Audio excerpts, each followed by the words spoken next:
Thanks for tuning into the Zelos podcast. I'm your host, Rocky Snyder. This week, Ricardo Urbina is with me. Not only a performance coach, but a breath-holding coach. Breath work, that's what we're going to be talking about. But before we get underway, the 3-day functional summit this summer, June in Chicago, July at Long Beach, California, in August, Providence, Rhode Island, performbetter.com.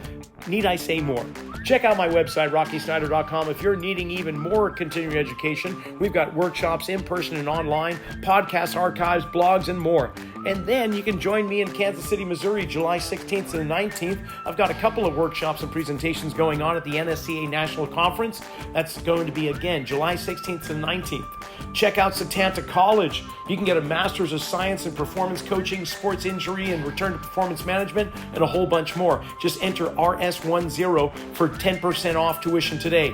Also, follow me on Instagram at Rocky_Snyder. Click the subscribe button and enjoy the conversation. Ricardo, this is going to be a really great podcast. I already know it.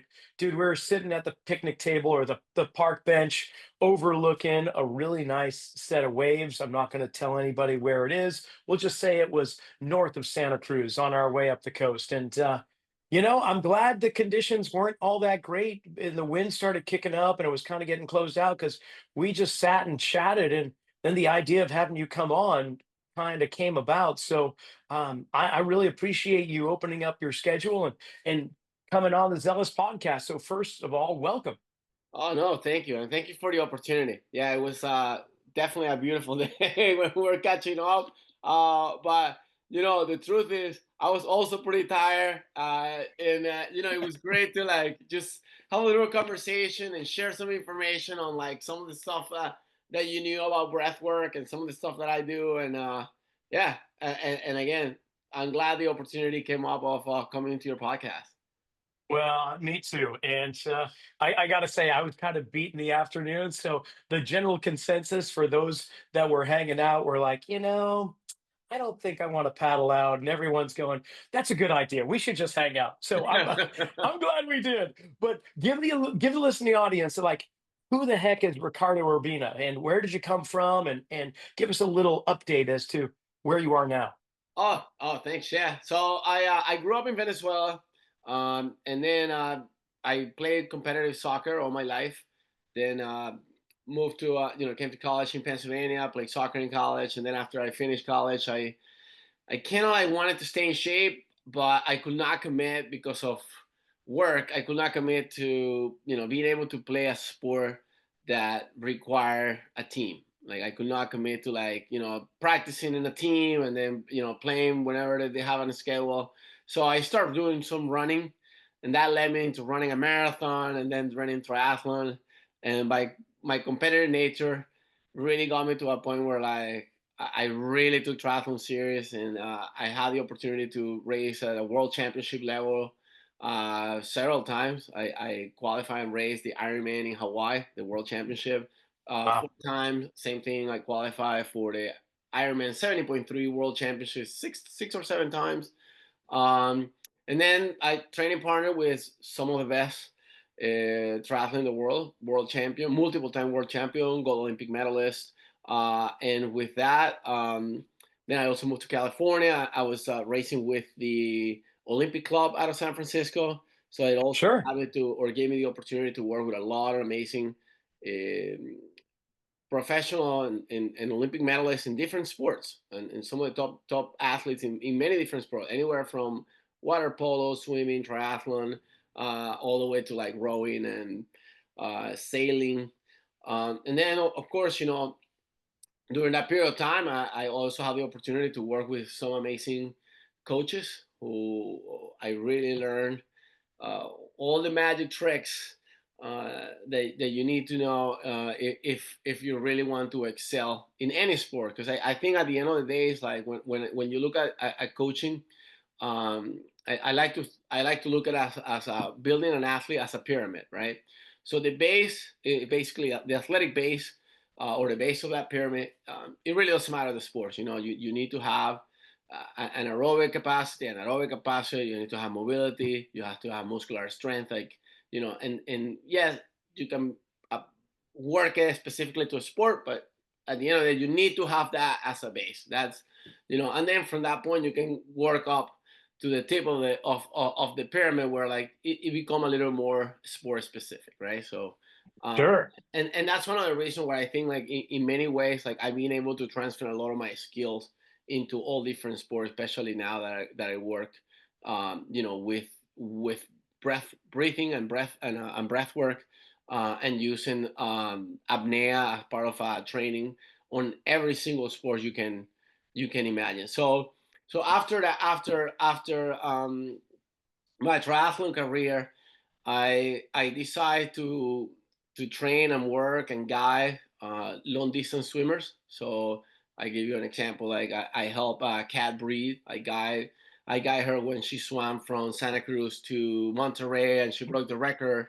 Help the Olympic Club relay team swim from Catalina to Palos Verdes a few times. Molokai to Oahu. I raced Molokai to Oahu from paddling. So been doing like all different type of endurance sports. And then I decided also about 6 years ago, I decided to take free diving seriously. A good friend of mine from Venezuela, he was the first man to break the barrier of free diving 100 meters, and at that point he had like 12 world records, and he was training for an ultra marathon. His name is Carlos Coste. He was training for an ultra marathon. He was kind of like looking for a coach and somebody to help him with his training. And at that point, I was also looking into surfing bigger and bigger waves here in Santa Cruz area. Yeah.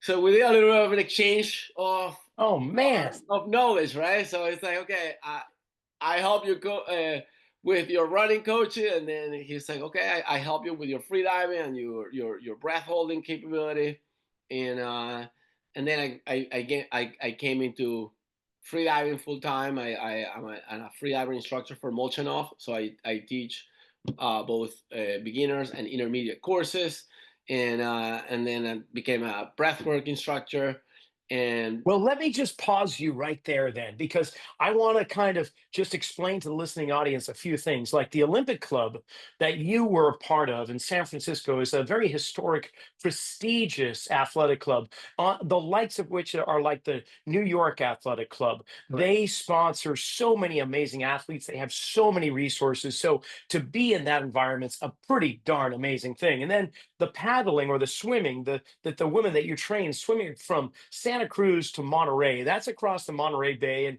And for one, you have to pass over the Monterey Canyon, which is over 7,000 feet deep. And there's a lot of things underneath that surface that are just, it makes you think. And myself, I've paddled across it on a prone paddle board on 3 different occasions. It's 28 and a half miles basically from the Santa Cruz Harbor to Del Monte Beach by Fisherman's Wharf in Monterey. And you're dealing with currents as well as the Alaskan current, which is 50 something degree temperature Fahrenheit. So this woman did that without a board.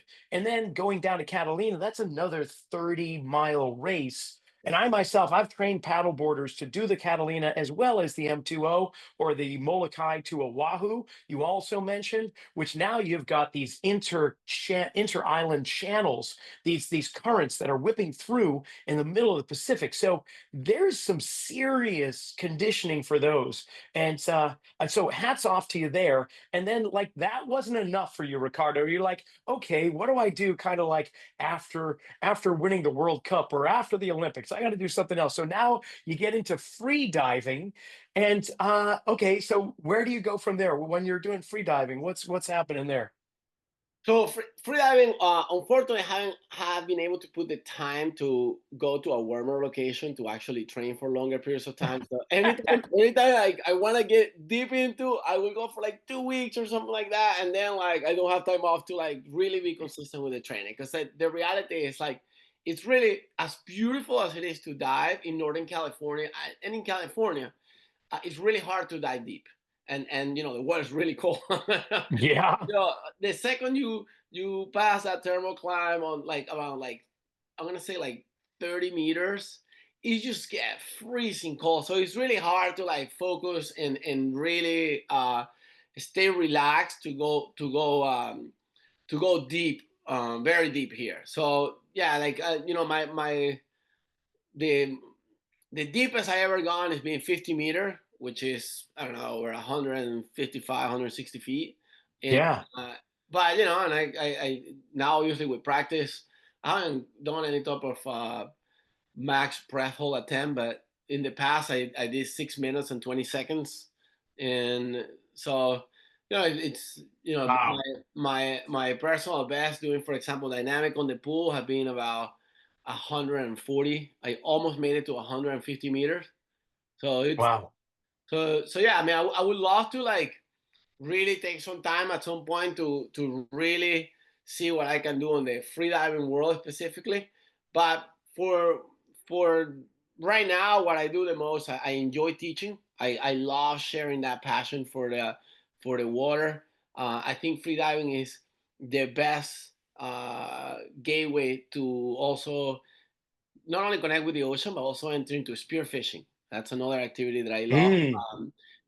I think it allows people to really connect with our environment, and also it's a great way to like do the modern version of the human being that wants to live from the land, right? Because I think now that it's almost impossible to really live out from the land like back in the day, but it does allow you to do a little bit of that.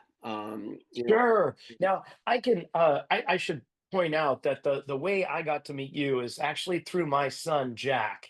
And Jack takes these lessons with you Tuesdays and Thursdays, typically a couple of days a week at one of the local high schools pools where it's about, 12 feet deep or so. But you guys are going for about an hour doing breath hold training.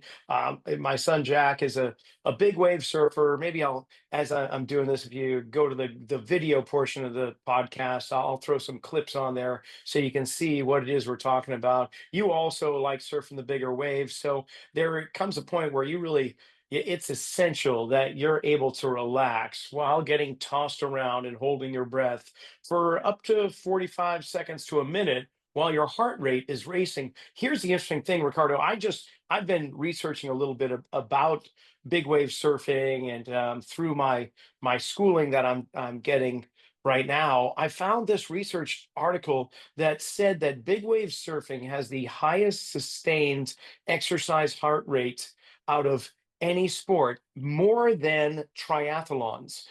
They recorded guys up at Mavericks here, Half Moon Bay, just south of San Francisco, not far from here where you guys go.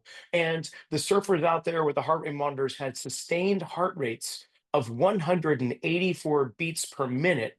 And that's not just for a few minutes, that's for practically the entire session. So for hours on end, the heart rate is racing there. So, folks, imagine trying to hold your breath for 45 seconds to a minute while your heart rate is somewhere between 165 to say 185. So, this is why Jack trains with you. And I got to tell you, I'm going to let you speak in a second here, but within the first few weeks, the physiological adaptations that began occurring with him and his ability to remain calm underwater or even dry land and holding his breath outside of the water was phenomenal. It was almost exponential with the way that it initially happened. And now it's more fine tuning. But first, thank you for training my son to be safer in the water. I can't thank you enough for that. And the other guys that join him there, I mean, you're doing a tremendous service to the big wave community, at least here on the Central Coast. Oh man, thank you for sharing that. And yes, it's unbelievable the amount of the feedback that you just gave me is across the board. Almost every person that come to the class, some people are more consistent than others. I think Jack is one of the most consistent guy who had since day one have been in class pretty much every single class I done. And yes, like there are days where he finishes work and he tells me like, my God, like I cannot believe just when I thought I was kind of like needed, ready to like, pop out, come up and breathe. I just like close my eyes, smile, relax, and I was able to hold like another 5, 10 seconds and make it to the end of the pool, or just simply hold myself there, very calm and relaxed, and and then I came up, and he's like, I really wasn't in need to breathe. So like, it's amazing how through breathwork you can do a lot of connection between your mind and your body. So one thing I want to go back to what you mentioned, and it's absolutely true. I a lot of time when I surf Mavericks and surf in general, I wear a watch with a heart rate monitor, and it's correct. Mm. So my max heart rate usually at Mavericks anywhere between 180 and 190, and then yeah, the average is usually somewhere in the middle 150s. So you are, which is really high. It tells you like you uh, from those times when you go almost to a max or at max level, you need to stay at that periods of time pretty for a long periods of time. Because if you think about when you look at that average, you have long waiting periods where you're just sitting on the board and your heart rate drops drastically. But then when it's time to go, you really go high, and you have to sustain it for such a long periods of time that it does bring the heart rate average so high to the 150. If you think of, for example, when I used to race at a competitor level at the Ironman in Hawaii, my average heart rate for a whole race used to be something like 145, 148. So this is like a lot higher intensity. And we do, it from your son and a lot of people that you train to. Nobody goes to surf Mavericks for an hour and a half. It's a No. mission. Some people are in the water 5 hours, 6 hours. I tell you, I went to Todos like a month ago, and Yeah. I was there in a boat with Gary Linden, and I surfed 10 hours straight. I only went to a boat once to grab a can of yerba mate, and then I surfed the whole day. And he's like, "Man, 10 hours? How is it possible? Can you do that?" And I had to tell you, a lot had to do with the breathwork training. It is amazing what through very and I won't say low intensity, but very muscular, low intensity muscularly training, you can really make massive improvement in your VO2 max, in your aerobic capacity, and your anaerobic capacity by really teaching your body how to be less sensitive to CO2, which eventually delay fatigues because it delays the effect of lactate production. And that's really, if you got to simplify physiological, that's what you do a lot with all these breathwork training, apnea, pranayamas. That's really the main focus, lowering the sensitivity to CO2. And aside from that, it has uh, a wide range of benefits because I know that you're working with prospective NFL players, Yes. traveling to Florida and working with these collegiate football players, getting ready for the combine. So you're doing breath work, breath training with them.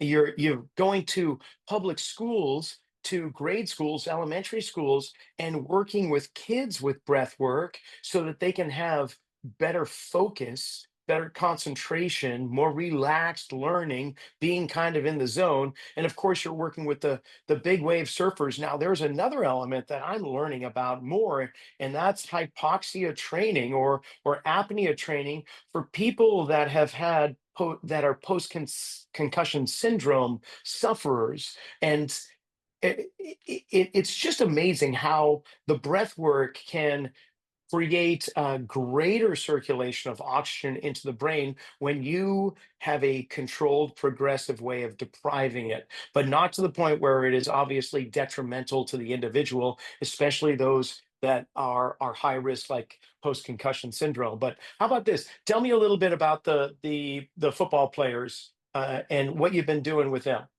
So excellent. So I've been working specifically with Eugene Chung. Eugene Chung was a big NFL player back, I don't know, like in the 80s, 90s. Then he coached the Eagles when they won the Super Bowl like 6 years ago. And now he basically works specifically with linemen getting him ready for the NFL Combine. So he runs camps anywhere between December and March every year, getting people ready for the combine and the draft. And he also trains some professional linemen. And the key for him was like, okay, he saw what I was doing at the K-12 level when it came to my program, and specifically, I divide the breathwork training program into 3 areas. So there is the emotional control portion of it. So we really can control and play a lot with our emotion by controlling our breathing. Okay.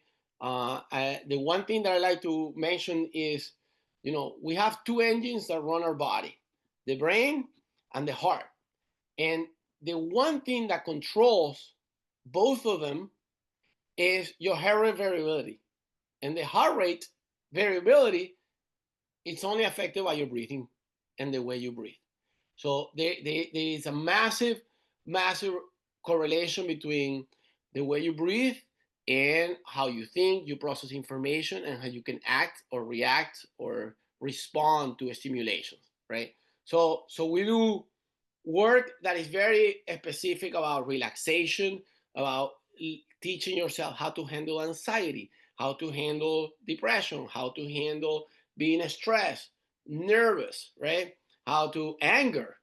Because whether you're in the field or out of the field, these are emotions that if you let them overtake you, then you're gonna lose track when it comes to like doing wise decision making. Okay, so we do that portion on the mental side. The other part is the mindset. So we do a lot of work on the mindset and kind of like relax yourself and really, really be able to focus in order to perform. And it also applies to your regular job if some of the listeners have a regular job. Because I also have done presentations in workshops for corporations. So as part of a wellness program. So the mindset is the other part that we talked about. And then for example, we talk about music a lot, like the importance of the music that you choose to enter in the proper state of flow. So a good exercise, for example, that I teach guys that I work with in the NFL Combine is the importance of picking from the second they step in the field to do the field recognition. The music is very important. I'm gonna share a story that I love sharing it because the feedback every single time I teach it is incredible. It only takes me like a week or two before I get Instagram messages from this guy saying like, dude, what you were right. So when I say pick a music, like number one, a lot of time we get into this mindset that we think getting this loud music that creates a lot of arousal in us is the way to get pumped up. In the reality, for most people, it is not. Because what it does, it creates a lot of noise in the brain. So it doesn't allow the brain to really focus and process information. It's just too much noise. So if you listen to like very loud rap or very loud like Metallica music or things like that, what you're experiencing is you're feeling arousal from the stress generated by the noise, but really the brain is not processing much information. So it's really hard for you to enter the stage of flow. So I tell, for example, picking some sort of like nice meditation music when they enter to the field to do a field recognition. And really, it's not walking around the field for the sake of walking around the field. You're going to get this because of you're a surfer, and for surfing, this is very important. So I try to get them into like, hey, you need to develop your sensation. You need to start looking at where is the sun? How is the sun going to move? Where is the wind? How is the wind moving? What is the importance of the wind when it moves? Like if you're looking at the field, what is it you're looking at the field? Is it facing down, facing upward? Is it one side? Is it the other side? Because no surface is perfectly flat, right? So they need to look at it. The same thing with the shadow. Be very aware. Where is the shadow generated by the sun movement? Because you don't want to pass the ball to a player when the player is going to have the sun right on his face, right? Now you probably want to force the other team to do that to their player, but the only way you can do that is if you have self-awareness of the environment around you, right? So a lot of time, for to do that, like you can't just simply like walk in the field with loud music, like smiling and laughing and really like, oh yeah, I just I did my field recognition 20 minutes, but if you ask somebody, okay, give me details of what is it that you saw, they're like, oh, the field looks good. Sometimes they don't even realize whether it can be a sunny day, but the surface is wet, and they don't even realize that. And you're like, dude, it's slippery there. You didn't even realize that. So these are things that. So we talk about the mindset point of view, and then the third portion is more like the physical training of breath work. So this is where we focus a lot on diaphragmatic work, whether it's through like heart blowing, doing apnea, doing pranayamas. Most of the dry land exercises that I do, you'll be surprised. People are like, man, I can't believe I'm sweating. My abs are hurting. I'm sore. And I haven't even moved. Well, I'm glad you bring this up. I'm really because a lot of the guys or a lot of the individuals, professionals that I've been speaking with in the world of sports, when it comes to breath training, most of them have a specific cadence, whether it's box breathing or in through the nose, out through the mouth. If it's just how they actually process the breath, if it's all nostril, how long do they hold? How long do they keep it isometric in between breaths? It's all of these different ones. Everyone's got a special one. But what I hear you saying is, of course, there's so many ways in which to breathe, and they all have a place, and they all give you a certain physiological response and outcome. So, depending upon what it is you're hoping to achieve, we're going to use this style of breathing, and then we're going to transition over to this style and this style, which it's kind of like being in a weight room and only doing one exercise. That doesn't make sense. So I imagine you have delved into a whole bunch of different approaches in regards to breath work.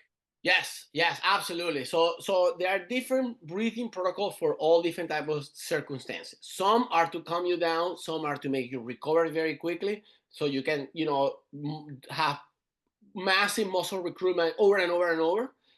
Some are to really just get you hyper focused. So and that's what we try to teach in the class. That's why when we do the class, um, we split it in different modules and different sections, and we kind of like tackle it one by one. Now from the physical ability, so I'm gonna give you an example, which is funny because you can use the same exercise that I do for big wave surfing. I can use it for a sprinter, and I can use it also for alignment in playing football. So I gave you the example of the exercise is going to be apnea, right? And I have my athlete, let's say we do, we're going to hold our breath for 90 seconds, 10 times, but we're going to have 15 seconds recovery in between the breath hold, right? Wait, we're gonna have a cessation of breathing for 90 seconds, followed by a 15-second recovery, Yes, and you're gonna 10 times. repeat that 10 10 times? times, yes. Or you can reduce the time. Let's say you say start at 9. Dude, no. But And how well do they recover? oh, so we teach them how to recover very quickly, which will be a survival breath. So again, the same exercise that I teach to the surfer, I'm teaching it to the sprinter or to alignment, right? So All in right. the case of a surfer, I tell the surfer, hey, we're gonna simulate, let's say you paddle out Waimea on a big day, or you paddle out Mavericks, or any break, and guess what? You try to go after the first wave, and you didn't make it, and you got 10 wave on the head. Oh, What you have. dude, So basically, is you're gonna I hold get the it. breath in a static for 90 seconds, and then you only have 15 seconds to recover 10 times, right? Excellent. Now, most people, when they master something like that, they're gonna be like, the confidence if they go to the ocean and say, hey man, I can take 10 waves in the head, or to a certain extent, like Yeah. nothing guarantee, but the reality is like it does give you the confidence that like I work and I develop the skills to mentally and even physically handle, high levels of CO2 in the system. From the case Yeah. of a, from the case of a sprinter, what does these workouts have similarity to? Let's say you have a sprinter that you have them to do. We're gonna do a 10 interval sessions where you have, let's say, 30 yards, a sprint, 15-second recovery, right? 10 times, right? Now, 90 seconds will give you the sensation, the burning sensation in the body that you get from a 30-yard sprint. So you're simulating the same exercise without taxing the person muscularly. Because the key of this is, we don't want to kill the athlete. We want to develop the engine of the athlete, right? By keeping him fit and fresh. And I say fit and fresh because a lot of people tend to be fit and exhausted, which is why sometimes their performance, they have a really hard time performing over and over when it's needed, even though they are fit. Okay. Yeah. So this is why breathwork is more and more is being integrated into a lot of programs, because it's a great way to keep the engine sharp, to develop the engine, but not kill you muscularly. In the case I can see easily the physiological adaptations to breath holding just without reading anything. I'm just surmising that you're going to have a heightened level of circulation. Blood vessels are going to dilate more. The hemoglobin and myoglobin concentrations are going to be much more dense in the body as they try and transport whatever oxygen is in the body to where it needs to go, obviously into the muscle tissue itself primarily. Am I on the right track there? Absolutely, absolutely. The gas exchange is so much more efficient when on you get these sorts of exercises. That so Sure. the key here, for example, with a sprinter, and I have plenty of example where nowadays, most track and field and cross country teams and football and most teams, they use those vests with GPS trackers in the back. I don't know if you see Yeah. it. Yes. Yeah. So I do this, and in a lot of the field coaching sessions that I do, where like I have guys, if you don't believe me, let's do it your way. So let's do your 30-yard, breathe whichever way you want, for 15 seconds, and then we go and we go. So what we do when we get the chart is that their performance decline rapidly, right? Uh, and you can see like one is pacing, because it takes, especially younger athletes, take a while to develop that sense of even pacing. So like the first few efforts are too high, and then of course they cannot sustain it. And then, but the other thing is like, if they don't use the protocols that I teach them, it's going to be a lot harder for them to recover, to be able to engage into the next interval, right? And then Sure. we do the same exercise, but they are forced to do the breathing protocols that I tell them, and the numbers don't lie. Right away, what you tend to see is the the the the the times are very very even, which at the end of the day, that's what you want. You know what I mean? Like, because it can help you be not only more consistent, but it can help you reach max velocity and maintain it for long periods of time. And that's the key, for example, in the case of track or any sorts of running, right? Yeah. With for example, the alignments, then the exercise is, we need you to uh, to push, do your play and immediately recover for the next play. Now, here's what happened when it in the term of football. You know, a lot of people underestimate, for example, the linemen, because they're huge. They don't look as athletic as you think they are. But the reality is like the amount of muscle recruitment they need to push so hard for 3-4 seconds every time they start the play is insane, right?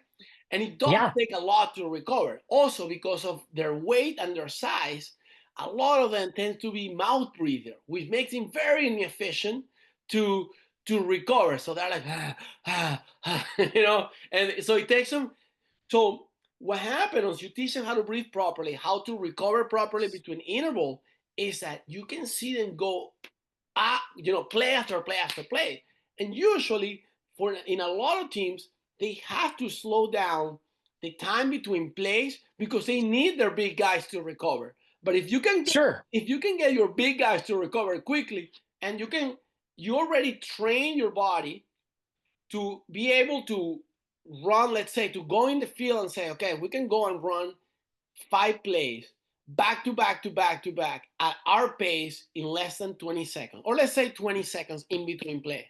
Hey, man, if the other team is not prepared for that lot of work, the mismatch is going to happen very, very quickly. And in the case of football, not only mismatching is very important, but football is one of those sports that it only take one play and it's it.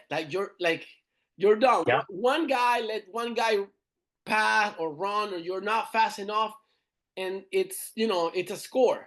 And it's Well, you just think about it in between plays when the offensive line, the O line comes off, and whether they scored or they had to kick the ball, punt it away, or whatever. Now they're on the sideline. The camera pans over to them. What are they doing? They're sitting on the bench with an oxygen mask, especially, of course, Mile High Stadium in Denver. You see that they make a point of showing that, but it's happening at sea level as well with the Dolphins or wherever. So, how amazing would that be to train these players so that absolutely, not that and it's not not only necessary. that. Yeah, Remember, through our breathing, so our body cool itself.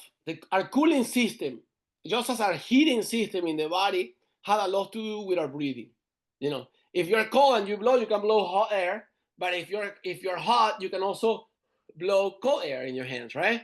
And that has a lot. It helps a lot regulate the temperature. So whether you are, no matter what sport, there are definitely very good different ways to recover through your breathing and help you cool down. And if you have control on reducing your heart rate relatively quickly, then you can reduce heat very, very efficiently. And again, at the end of the day, it's all about performance, right? So being very intentional and being very conscious about different ways that you can control how you feel, it will allow you to perform better. Like, I don't know. so give me an idea of the risks or dangers. I mean, obviously, here's the thing for a listening audience: this is not done underwater, by the way. It's just like Nothing. the We're only talking no maybe underwater stuff. No. no, we're talking dry land training, even with the surfers. I mean, they'll jump in the pool and do that a couple days a week, but they're also doing it dry land. And uh, how do you, from a safety perspective, what kind of safety protocols are in place for you when it comes to the people that are doing this? So in land, there's really no issue. If anything, the worst case scenario could be like somebody black out in land. And if you black out, really, like, what will happen is at some point your brain will figure it out that you are high in CO2 in the system. I will send a contraction, and you're gonna inhale and you're gonna wake up. Okay, this is the reason why, for example, when people black out underwater, they bring them out, they tell them to breathe, and then the person immediately breathe, right? So from that perspective, that never gonna, out of the water, there's really no issue. Training in the water, you always need to train with the body. Okay, so you need to train with somebody, and that person should not be working out. The person who is looking after you should be looking after you, not training with you. And Yeah, then, same with spearfishing, right? One guy's up top, the other guy's down, yes, always taking turns. correct. And you have to keep an eye, and that's basically how it works if you go to the pool. The pool is an amazing experience of training with breath work, but it's not essential. It's not necessary. And a lot of for a lot of athletes in different sports that I have worked with, they never go into the pool. Like, most of, like, for example, the football players or lacrosse. I do a lot of lacrosse too, or soccer. They they do like one experience in the water, or maybe two experiences in the water a season.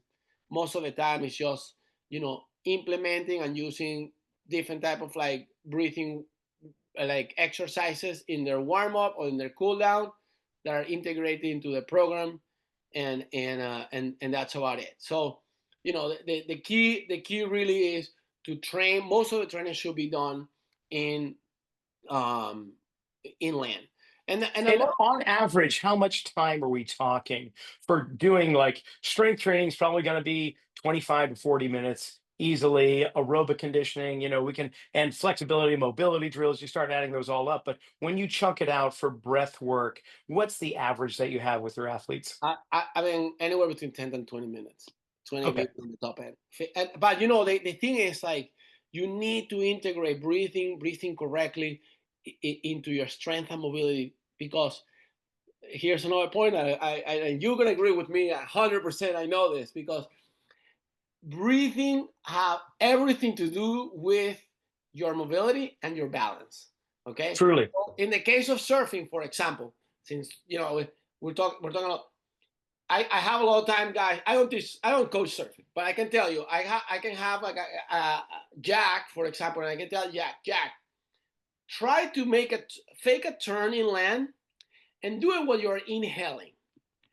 Doing it when you are holding your breath, which is the worst, right?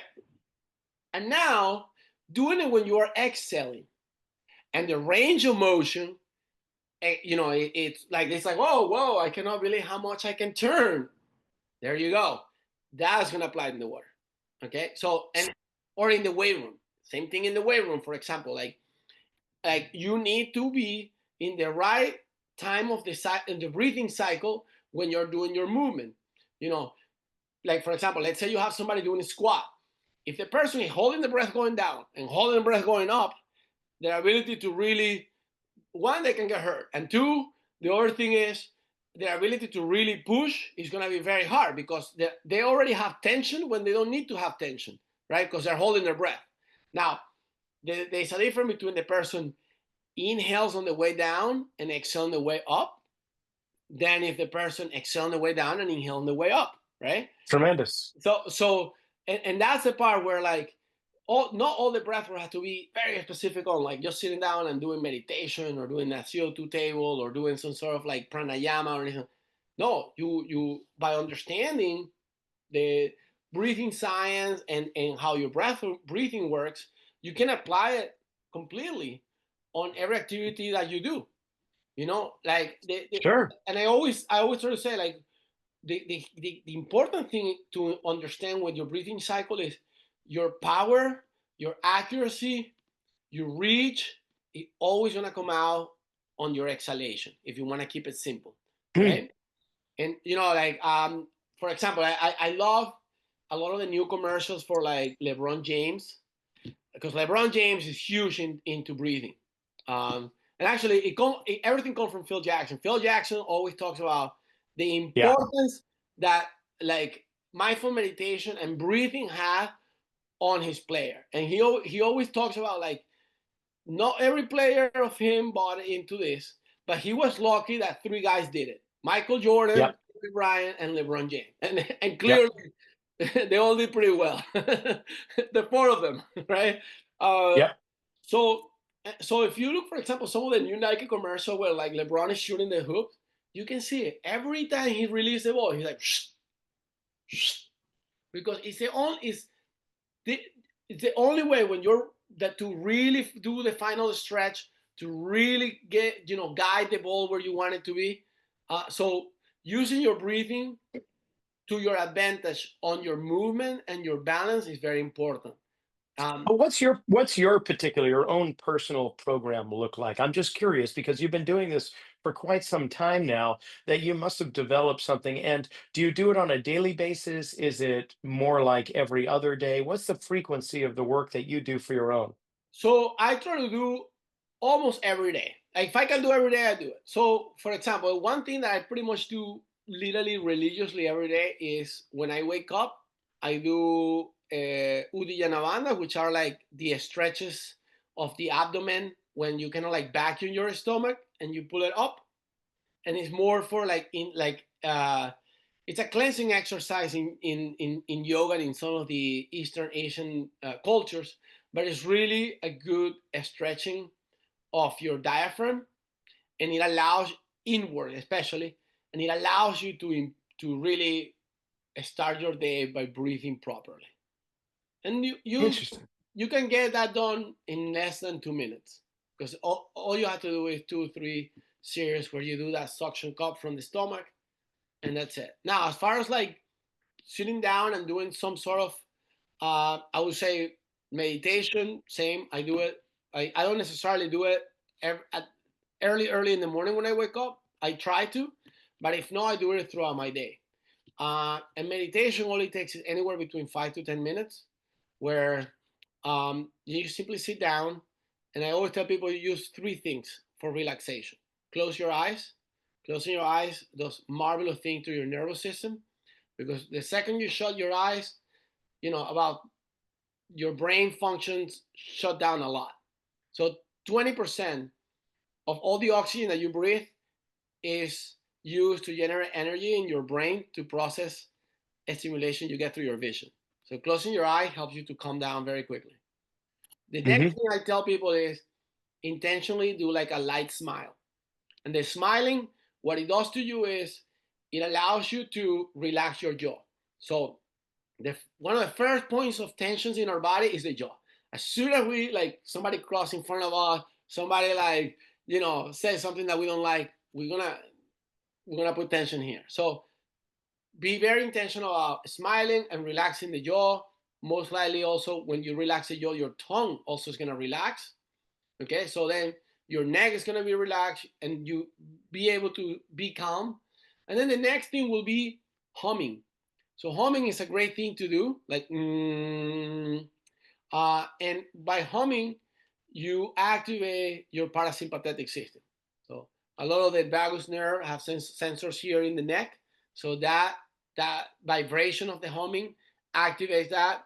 There's studies that show that it also helps you massage the heart to an extent. And because when you hum, you really extend your exhalation. What it does to you is it allows to provide plenty of space for your heart to really contract, to open up and close. So that's a great way to relax. So doing 5 minutes every day or throughout the day, especially when you feel like, hey, things are getting a little bit too fast for what I want to handle, it's okay, man. Like, I can do it sometime in the office. Just close the eyes. You can put music if you want or not, but just close the eyes and let it, let your system come down. The other thing, for example, that I do with a lot of, especially when I talk to kids or work with kids, is that I try to encourage them a lot to, when you're doing these sorts of things, focus a lot on what you can listen and what you feel, in the sense of like where you are in a space. Okay, and being very intentional about developing your sensors, it will allow you to really be if you're into athletics, it will allow you to develop as a really good athlete. As humans, most guys who can see, they tend to be really bad at developing their electromagnetic system in their skin.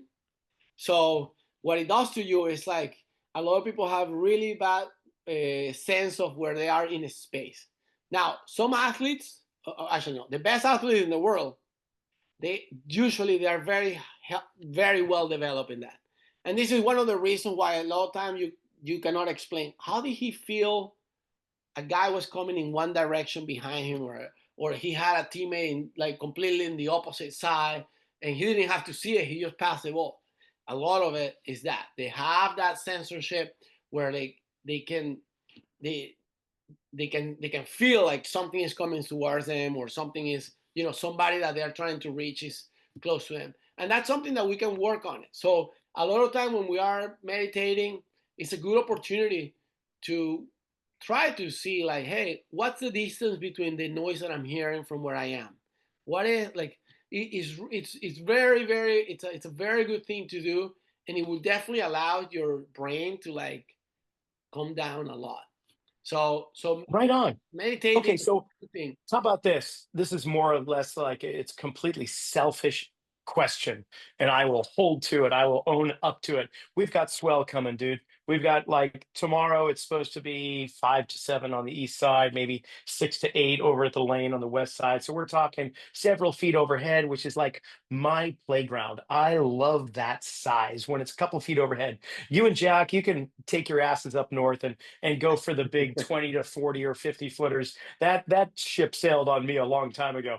But if I had a way, like a practice, a breathing practice while I'm suiting up and I'm looking at the lineup and figuring out where I'm going to paddle out, where the peaks are, where I want to be, what would you recommend for this 57-year-old surfer that just wants to out paddle everybody in the house? All right, you want to be focused and sharp. So I think, Yes, for sir. example, like a protocol that is very easy while you're warming up is, I would say, is going to be do 3 times where you exhale all the air and you breathe in and out really hard and sharp and fast. Okay, through your nose. You can do anything between 15 and 20 times. So, okay, and then after that 15 or 20 times, you take a full inhalation followed by a full exhalation, and then hold your breath for about 30 seconds. You do that 3 times, and you will see how sharp and awake you are. So it's Okay. a great exercise to do right before you paddle out. There is no mystery. You see, like, for example, guys like Jack Robinson, they say, like, do a lot of breathing, like hard breathing before a hit. He basically is doing this some sort of sharp uh, breathing. Um, so it's called a lion breath. So this lion breath, where like he's heating up the system and he's also getting very, very sharp. Um, Hmm. so it's really, you can be very attentive and you can like kind of like see things at the speed they are, right? I think, and you probably can attest to it based on the conditions that you're describing. What tends to happen a lot is, we get used to, when we have 2 3 days where we're surfing, let's say anywhere between 3 to 5 or 3 to 6, right? And then all Hmm. of a sudden it gets 8 to 10, and the water is moving a lot faster, and like, yeah, like you need to be able to be sharp enough to like pick up the same speed, because the ocean is not going to slow down. You actually have to, like, figure it out how to, match the speed. So All this right. exercise that gets you there.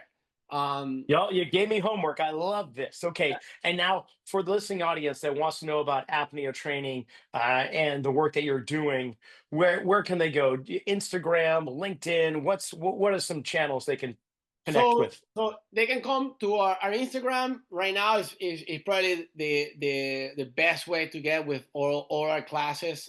We recently, thank God, the guy from the Quicksilver swimming in Santa Cruz allow us to work in the pool during the pool time they have at the Watsonville high school swimming pool. It took me about 4 years to be able to find a pool in the Santa Cruz Wow. area that would allow us to do some sort of apnea work. And I'm doing some work with them, with Oh, their swimming nice. team.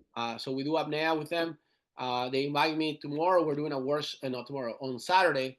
We're doing a workshop in the Burlingame swimming pool, specifically apnea and breath work for swimmers.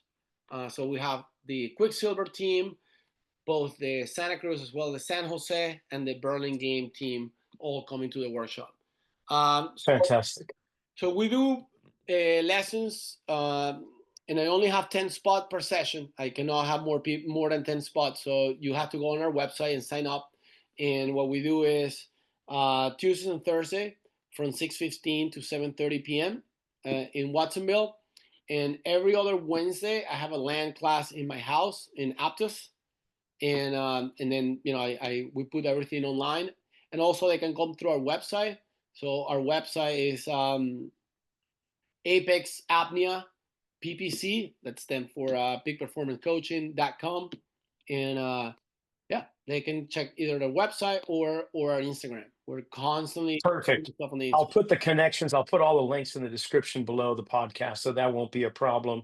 And wow, dude, I knew it. I knew we were going to have a great conversation when we were sitting there on the picnic bench overlooking some meaty waves there. And No, you did not disappoint, brother. So the next excellent. No, set wave, the next time we're out there together, I will gladly give you a set wave. I appreciate it. no. And the thing is, like, I would love to at some point, if you want, if you have like a top athlete and you want me to come and help you in the sense of like, taking your training to a little bit to an extra notch. Because here's the thing, I'm a coach, so I always understand very well the dynamic of coaching, and every coach have their specialty, right?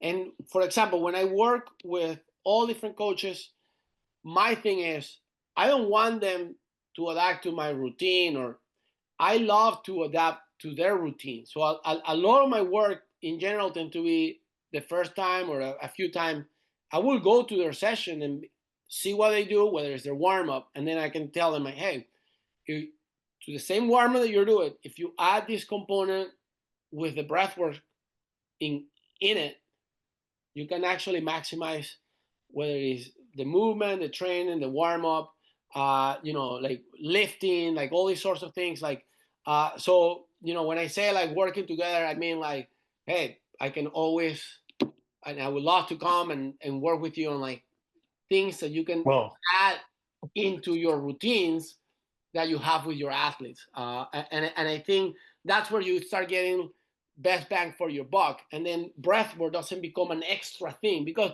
that's the other thing. When you're looking at like anybody that's training, I hate when they look at like a breath work into like, oh, that's another thing that I have to do. I'd rather have breath work being incorporated into what they're already doing, into what it's their routine. It's just a little bit like of improvement on what they're doing, and that I way love it.